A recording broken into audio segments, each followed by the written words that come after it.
Hi guys, okay, so I have made about a 20-minute video on Escharotic treatments for cervical dysphagia, but for some reason it can't be uploaded, something about my verification of account, anyways, whatever. So I'll have to upload it when I'm in Sydney.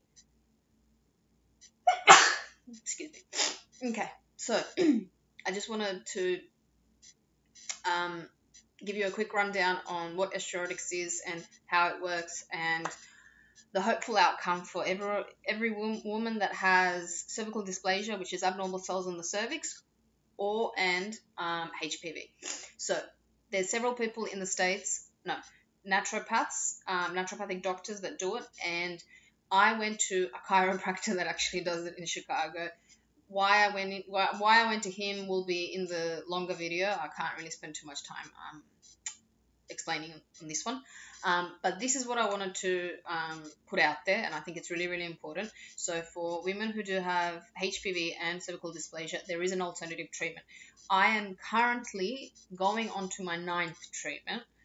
So usually for SIM3 and HPV 16, which is what I have, it's a high risk strain.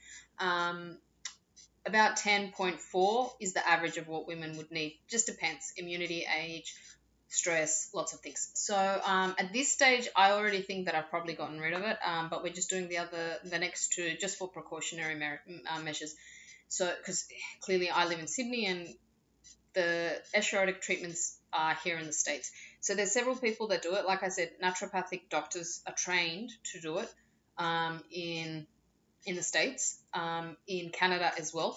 There's a clinic in New York. It's called the Shalva Clinic. I've contacted them as well. They are a bit expensive, but they're very welcoming. I mean, like you will feel, even from the email, I felt like, oh my God, so it was good. The Chicago one is a lot less expensive, but I found the treatment itself was very efficient. And the reason I came to this conclusion was because there's a forum called inspire.com, and you've got a bunch of things there. A lot of the accounts on Inspire recommended him because 10 treatments and you're done, whereas some of these other places took a little bit longer. It just depends. Some of them took 10 to 12 as well. That was fine, but anyways, it just depends. I don't know. I did contact there's a clinic in Canada, but I cannot remember what it is called. Basically, yeah, they do the same thing, and also the treatment protocol is a little bit different from doctor to doctor, or in this case, chiropractor. Okay, so what is Escharotic treatments? So basically, it is, for those of you who are familiar with bloodroot, it's a flower. It's in a liquid form. It is mixed with zinc chloride. Once it's mixed with zinc chloride, it has a exfoliant corrosive effect. Okay, so basically what it does, it sheds the layers of the cervix. Bloodroot has been known for a very long time to eliminate cancerous cells. So essentially what you do have is already pre-cancer. I mean, every virus is pretty much a potential cancer one day, because the cancer as well is dependent on your bad immune system. If people are reading newer studies, they will come to the conclusion that cancer will only proliferate and in the end kill you if your immune system is really, really bad. So the point of everything is to get your immune system running. So as I said, bloodroot already kills, and many people have used it for skin cancers. However, do not use it if you do not know how to use it. Definitely don't mix it with zinc chloride if you have no idea how to use it, because it's very, very dangerous. So only people who are trained and know how to do it.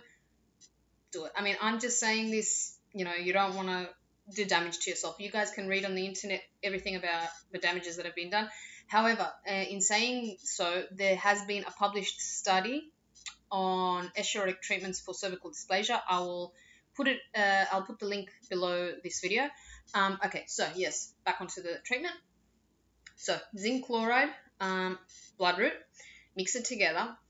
You apply it on the cervix for 1 minute or less. Take it off, and that's it. And then it's going to shed the skin. You usually do 2 treatments a week. However, that can be quite intense for some people.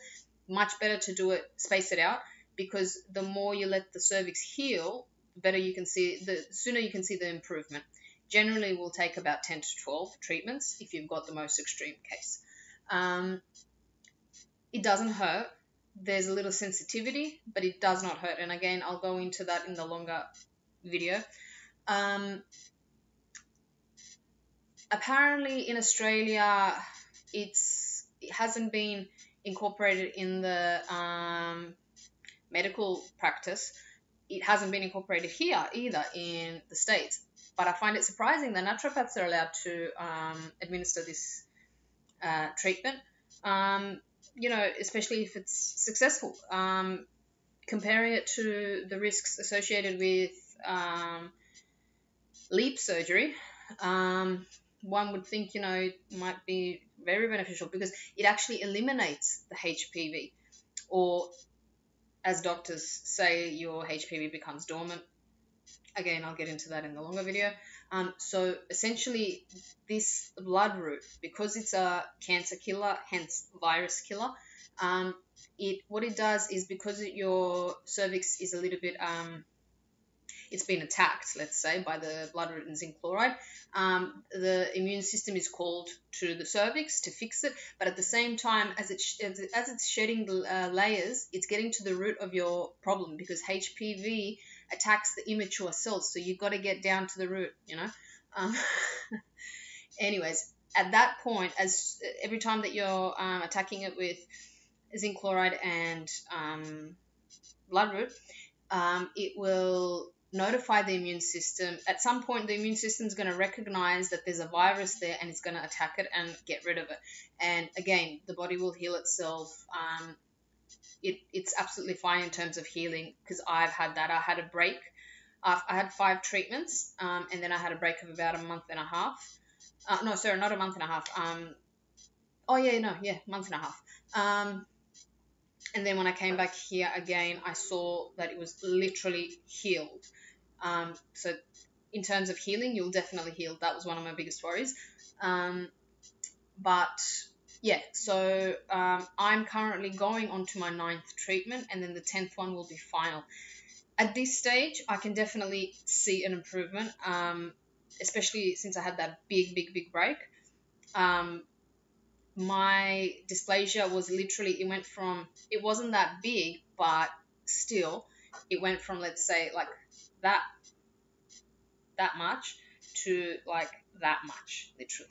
So I assume that I've already gotten rid of it. Whether or not you get rid of HPV, apparently 1 in 10 will get rid of it, but by the second pap smear, which is 6 months after, most women get rid of the HPV as well. So again, it's the immune factor. It's your immune system that you have to rely on to get rid of a virus. Or it's always the immune system. It's never an antibiotic. It's never anything else, and it's definitely not surgery. So, but again, free will. Whoever wants to, they can. I'm just putting this out there because I know that there's a lot of women that are concerned about having surgery, as I was. To be honest, I'm very happy that I've gone down this path. But I will explain that all in other posts when I can. At this stage I can't, because I need to verify my account, but I can even do that when I get back to Sydney. So basically, alternative treatments for cervical dysplasia is Escharotic treatments. And I am saying this because, like I said, I'm going on to my 9th treatment. If you have any questions, please let me know. I am in Chicago until the 2nd or the 3rd of November. So even if you're in Chicago, we can meet up. All good.